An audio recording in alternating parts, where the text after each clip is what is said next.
Cockroach जनता party फक्त 4 दिवसापूर्वी निर्माण झालेल्या या जेनझी मुवमेंटने देशभर नाही तर जगामध्ये धुमाकूळ घातलेला आहे. सोशल मीडिया असू दे, ग्लोबल पॉलिटिक्स असू दे किंवा कुठल्याही प्लॅटफॉर्म्स असू दे, कॉकरोच जनता पार्टी जे चर्चा सर्वत्र रंगलेली आहे. परंतु तुम्हाला माहित आहे का की ज्यावेळेस एखादी गोष्ट ट्रेंडिंगमध्ये असते आणि प्रत्येक जण त्या ट्रेंडचा पार्ट बनण्याचा प्रयत्न करतो किंवा प्रत्येक जण त्या ट्रेंडला रिस्पॉन्स करत असतो, त्याच्यावरती भाष्य करत असतो, त्याच्यावरती व्हिडिओज बनवत असतो, बोलत असतो, त्यावेळेस त्याला इंग्लिशमध्ये काय म्हणतात, तर त्याला काय म्हणतात, jumping on the band wagon.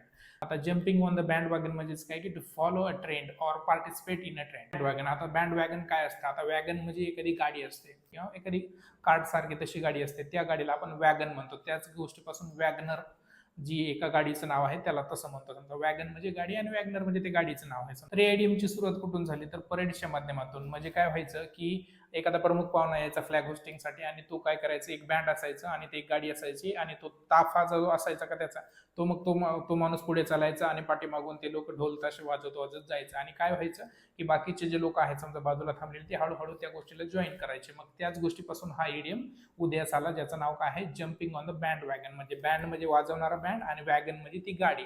तर मग बँड आणि वॅगन आणि बाकीचे जे लोक त्याला कलेक्टिव्हली जॉईन व्हायचे त्यासाठी बँड वॅगन असा शब्द. तेव्हापासून हा इडियम उदयास आला, ज्याचं नाव काय आहे, jumping on the band wagon.